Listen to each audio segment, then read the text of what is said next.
अस्सलाम वालेकुम वरहमतुल्लाहि वबरकातुहू। उम्मीद है कि आप सब बच्चे अल्लाह ताला के फजल करम से बखैर आफियत से होंगे। बच्चों, आज के इस वीडियो क्लास में हम डिस्कस करेंगे इंट्रोडक्शन ऑफ एक्सरसाइज 8.2। ठीक है, इस एक्सरसाइज के हवाले से जो भी हमें पहले यानी इंट्रोडक्शन की जरूरत है उसी को हम आज डिस्कस कर लेंगे। ठीक है, तो इस एक्सरसाइज में इस एक्सरसाइज के हवाले से हमारा जो पहला पॉइंट है दैट इज फाइंडिंग इंक्रीज और डिक्रीज परसेंट। ठीक है, यानी इंक्रीज और डिक्रीज परसेंट कैसे निकालेंगे। ठीक है, तो इसके लिए आप याद रखेंगे बच्चों ये जो इंक्रीज और डिक्रीज ये हम असल में बेसिक अमाउंट पे निकालते हैं। ठीक है, जो इनिशियल अमाउंट होगा किसी भी चीज का, या आप यूं भी कह सकते हैं इनिशियल अमाउंट पे हम निकालते हैं क्या, इंक्रीज और डिक्रीज परसेंट। या हम यूं भी कहेंगे मार्केट प्राइस किसी चीज का। ठीक है, उसका मार्केट प्राइस है, उस पर हम क्या करते हैं, इंक्रीज और डिक्रीज परसेंटेज निकालते हैं। फॉर एग्जाम्पल, अगर कोई चीज है चलो बाजार में आप देखते हैं, रोज देखते हैं, कभी कभार वहां पे सेल लगी होती है। ठीक है, फिर वहां पे बताया जा रहा है आज यानी ये जो प्रोडक्ट से डिस्काउंट है 30%। ठीक है, हम ले लेते हैं कोई शर्ट है। ठीक है, शर्ट की कीमत जो है वो है 500। ठीक है, एक शर्ट है, उसका कीमत क्या है, ₹500। तो अब जो डिस्काउंट है यहाँ पे, ठीक है, डिस्काउंट मीनस यानी कम किया जा रहा है, डिक्रीज किया जा रहा है। क्या किया जा रहा है, डिक्रीज किया जा रहा है। अगर यहाँ पे डिक्रीज है 20%, यानी डिस्काउंट कितना मिल रहा है, 20%। अब हमें कैसे पता चलेगा ये 20% कितना है। ठीक है, तो ये हम किसे निकालते हैं, ये हम इनिशियल अमाउंट से निकालते हैं। ठीक है, इनिशियल अमाउंट कहेंगे आप या मार्केट प्राइस आप कहेंगे। ठीक है, तो कैसे निकालते हैं हम, 500 20% ऑफ 500 निकालेंगे हम। ठीक है, ये तो आपको आता होगा क्योंकि हमने पिछले एक दो लेक्चर में ये पढ़ा कैसे करते हैं। 20 डिवाइडेड बाय 100 मल्टीप्लाई बाय 500। तो 100 5 एंड 5 20 500 5 2 10।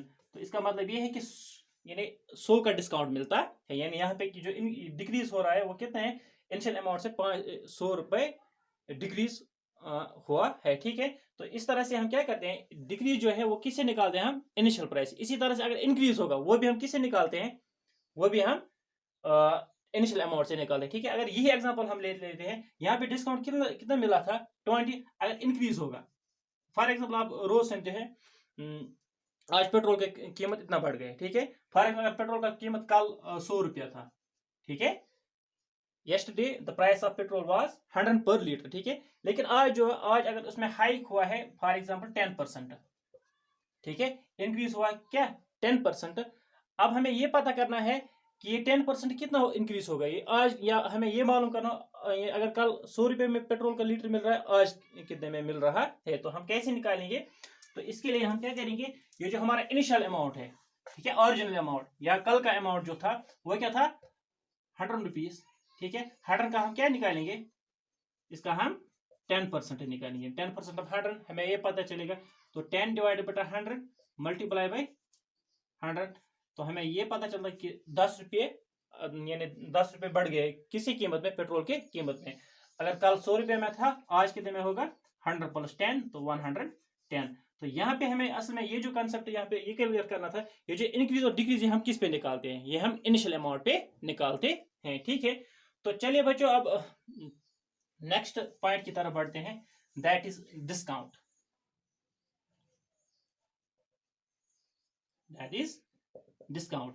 डिस्काउंट का मतलब क्या है, इसको हम यूं भी कह सकते हैं, ये जो डिस्काउंट है इट इज एक्चुअली रिडक्शन। क्या है ये, reduction on the market price, reduction given on market price. यानी ये जो मार्केट प्राइस इसमें से कितना कम किया गया है उसको हम क्या कहते हैं, डिस्काउंट कहते हैं। जैसे कि आप देखते हैं बाजार से जब गुजरते हैं, आज डिस्काउंट इतना है इस मटेरियल पे। ठीक है, तो इसको हम क्या कहते हैं, डिस्काउंट कहते हैं। तो डिस्काउंट हम कैसे निकालते हैं, जनरली हम डिस्काउंट निकालते हैं मार्केट प्राइस।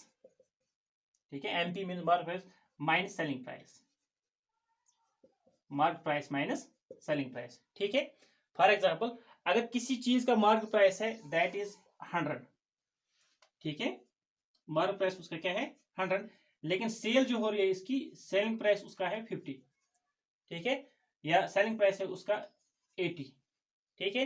तो डिस्काउंट कितना मिल रहा है यहाँ पे हमें, market price minus selling price, market price that is 100 minus selling price that is 80, तो डिस्काउंट जो मिल रहा है हमें वो ₹20 का मिल रहा है, ठीक है।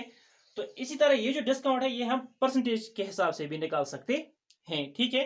तो जब परसेंटेज की बात होगी तब डिस्काउंट किसके बराबर होता है, क्योंकि मैंने अभी बताया आपको चाहे इंक्रीज हो या डिक्रीज हो वो हम किस पे निकालते हैं, इसके मार्केट प्राइस पे या इसके ओरिजिनल प्राइस उसका जो होगा या किसी चीज का जो इनिशियल वैल्यू होगा उसी से हम क्या करते हैं इसका इंक्रीज और डिक्रीज परसेंट निकालते हैं। फॉर एग्जांपल अगर किसी चीज का मार्केट प्राइस ये हम ले लेते हैं 100 है, ठीक है, अब जो डिस्काउंट परसेंटेज है वो मिल रहा है हमें 30%, ठीक है। डिस्काउंट कितना मिल रहा है, उस वक्त डिस्काउंट जो होता है वो किसके बराबर होता है, जनरली हम लिखते हैं discount percentage of market price, ठीक है। डिस्काउंट उस वक्त बराबर होता है डिस्काउंट परसेंटेज ऑफ मार्केट, यानी कितना मार्केट प्राइस पे कितना डिस्काउंट हमें मिल रहा है, मार्केट प्राइस कितना है यहाँ पे 100, तो डिस्काउंट कितनी परसेंटेज में 30, तो हम क्या लिखेंगे 30% of market price that is 100, ठीक है। तो आप इसको यूं निकाल सकते हैं 30 डिवाइड बटा 100 मल्टीप्लाई बाई 100, तो 30 का हमें क्या मिल रहा है डिस्काउंट मिल रहा है, ठीक है। तो इस तरह से हम क्या करते हैं डिस्काउंट निकालते हैं, और डिस्काउंट सिंपली हम कहते हैं reduction given on market price, ठीक है। चलो अब हम मजीद टर्म्स सीखने की कोशिश करेंगे यहाँ पे इसी एज के हवाले से हमें ये टर्म्स भी आएंगे, ठीक है। तो कॉस्ट प्राइस हम किसे कहते हैं, यानी ये वो कीमत होती है जब हम कोई चीज बनाते हैं, ठीक है, इसमें हमें कितने पैसे लगते हैं उसमें कितना खर्चा आता है उसको हम क्या कहते हैं कॉस्ट प्राइस, ठीक है। तो या हम यूं भी लिख सकते हैं ओरिजिनल प्राइस ऑफ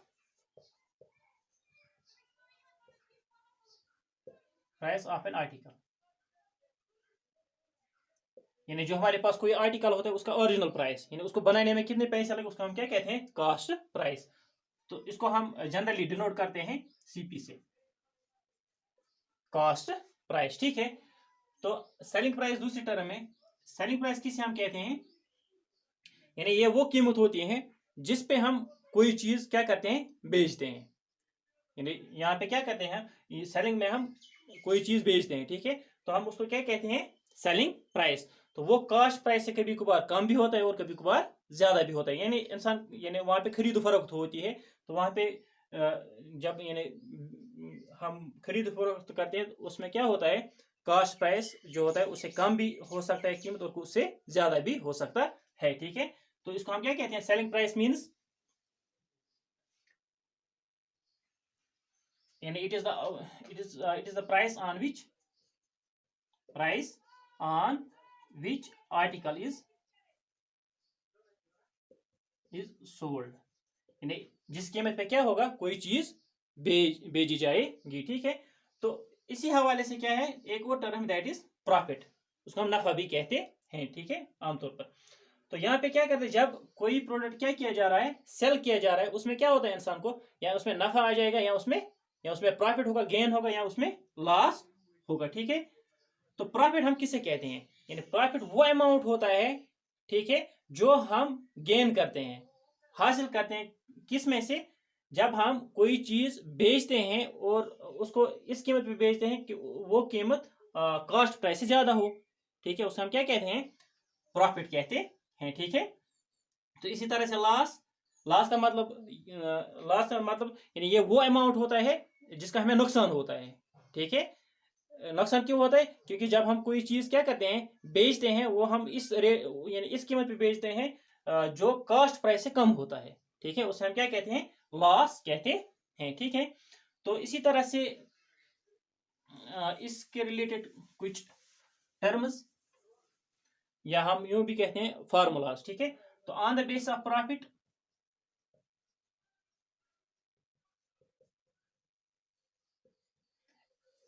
इसी तरह से on the base of loss, ठीक है। सीपी आपको मालूम है it means cost price, cost price किसके बराबर होता है जब प्रॉफिट मिल जाएगा हमें? तो ये सेलिंग प्राइस, ठीक है, selling price minus cost minus profit, ठीक है। तो इसी तरह से अगर आपको सेलिंग प्राइस निकालना हो इन टर्म्स ऑफ प्रॉफिट, तो सेलिंग प्राइस किसके बराबर होगा? शाबाश, कॉस्ट प्राइस प्लस प्रॉफिट, ठीक है। तो अगर प्रॉफिट निकालना होगा इन टर्म्स ऑफ प्रॉफिट अगर हो तो तब ये किसके बराबर होगा? प्रॉफिट होगा selling price minus cost price के बराबर, ठीक है। तो इसी तरह से on the base of loss अगर होगा तब कॉस्ट प्राइस किसके बराबर होगा? वो होगा किसके बराबर? सेलिंग प्राइस प्लस लॉस, ठीक है। तो इसी तरह से अगर आपको in terms of loss selling price निकालना होगा तब सेलिंग प्राइस किसके बराबर होगा? कॉस्ट प्राइस माइनस लॉस, ठीक है। तो अगर लॉस निकालना हो, ठीक है, तब किसके बराबर? ये किसके बराबर होगा? लॉस होगा किसके बराबर? Cost price minus selling price, ठीक है। यह है कुछ फार्मूलाज जिनकी हमें एक्सरसाइज में जरूरत होगी, ठीक है। तो इसी तरह से हम लॉस प्रॉफिट परसेंटेज भी पढ़ते हैं, प्रॉफिट परसेंटेज और loss percentage. Profit percentage and loss percentage, क्योंकि अभी मैंने कहा आपको ये जो कोई प्रॉफिट परसेंटेज मीन्स यानी increasing amount, increase amount, loss percentage means decreased amount. अब ये जो इंक्रीज या डिक्रीज है हम किससे निकालते हैं? इनिशियल अमाउंट से। तो इनिशियल अमाउंट इसमें से कौन सा है? कॉस्ट प्राइस या सेलिंग प्राइस? कॉस्ट प्राइस हमारा इनिशियल अमाउंट है। तो ये जो प्रॉफिट परसेंटेज या लॉस परसेंटेज ये हम किससे निकालेंगे? कॉस्ट प्राइस से, ठीक है। तो हम क्या, हमने कितना, अगर हमें प्रॉफिट परसेंटेज निकालनी होगी तो हमने कितने पैसे कमाए यानी ज्यादा कमाए, मुनाफा में कितना मिला, तो वो होगा प्रॉफिट हमारा, ठीक है, डिवाइडेड बाय किस में से हमने निकाला है? कॉस्ट प्राइस से, मल्टीप्लाई बाय 100, ठीक है। इसके लिए जनरल फॉर्मूला होगी। इस तरह से लॉस परसेंटेज किसके बराबर होगी? लॉस कितना हुआ हमारा, ठीक है, किस में से? कॉस्ट प्राइस में से, मल्टीप्लाई बाय 100, ठीक है। इस तरह से हम क्या निकालते हैं? लॉस परसेंटेज निकालते हैं, ठीक है। तो मुझे लग रहा है काफी है इसके बारे में। चलिए अब नेक्स्ट आगे बढ़ते हैं, नेक्स्ट कुछ सीख लेते हैं। तो एक और term that is overhead charge. Overhead charge हम किससे कहते हैं? ओवरहेड चार्ज ये वो एडिशनल चार्ज होती है, ठीक है, जो हम देते हैं किस में? यानी जब हम कोई चीज क्या कहते हैं, कोई चीज इंसान जब खरीदता है या उसको सेल करता है उससे पहले वो यानी कुछ एडिशनल चार्ज देता है। क्यों? कभी कभार उसमें कोई रिपेयरमेंट हो जाती है किसी चीज में, ठीक है, कभी कभार लेबर चार्ज मजदूरी आती है उसमें, ठीक है, इसी तरह से कभी यानी किराया वगैरह आती है उसमें। तो वो चार्ज भी हम क्या करते हैं जब हम कोई चीज खरीदते हैं, यानी वो इजाफी चार्ज जब हम देते हैं या जब हम कोई चीज बेचते हैं उस वक्त जो हम इजाफी चार्ज देते हैं उसको हम क्या कहते हैं? ओवरहेड चार्ज, ठीक है, सिंपली। तो इसी तरह से एक और टर्म है दैट इज वैट और सेल्स टैक्स। तो ये जो सेल्स टैक्स या हम इसको वैल्यू टैक्स भी कहते हैं, ये क्या होता है एक्चुअली? ये वो अमाउंट होता है जो चार्ज करता है कौन? गवर्नमेंट करता है चार्ज, यानी ऑन सेल पे, यानी जो चीजें क्या बेची जा रही है उन पे क्या करते हैं government? Extra amount, extra tax लगाता है। तो जो कौन कलेक्ट करता है? शॉपकीपर, यानी जो भी जिससे भी हम वो चीज खरीदते हैं तो वो क्या करता है? वो उस चीज को क्या करता है? वो टैक्स हमसे वसूल करता है यानी कस्टमर से, फिर वो गवर्नमेंट की तरफ जाता है, ठीक है। इसका मतलब ये हो, ये जो टैक्स है ये किस पे लगता है? ये सेलिंग प्राइस पे लगता है, ठीक है, सेलिंग प्राइस से मजीद ही होता है। तो इसलिए जब हमारी बिल बन जाती है वहां पे क्या होता है, यानी जो बिल अमाउंट होता है ये हमारी बिल में ऐड हो जाता है, ठीक है। तो बिल अमाउंट उस वक्त क्या बनता है, यानी उसका जो सेलिंग प्राइस होगा प्लस क्या होता है उसमें? वैट, ठीक है। हम ये भी कहेंगे सेल्स टैक्स उस पर लगता है, ठीक है। फॉर एग्जाम्पल अगर किसी कोई चीज है उसकी कीमत क्या है? फॉर एग्जाम्पल उसका कीमत 1000 है, ठीक है, उसका सेलिंग प्राइस 1000 है। अब उस पर जो टैक्स लग रहा है, फॉर एग्जाम्पल उस पर टैक्स लग रहा है 20 रुपया, ठीक है, तो वो भी इसमें आ जाएगा। तो हमारा जो बिल अमाउंट होगा वो कितना होगा? 1020, ठीक है। इसको हम क्या कहते हैं? वैल्यू एडेड टैक्स, ठीक है। तो ये इंक्रीज होता है किसमें? हमारी जो चीज का क्या होता है उसका सेलिंग प्राइस हो उसमें वो इंक्रीज होता है क्या?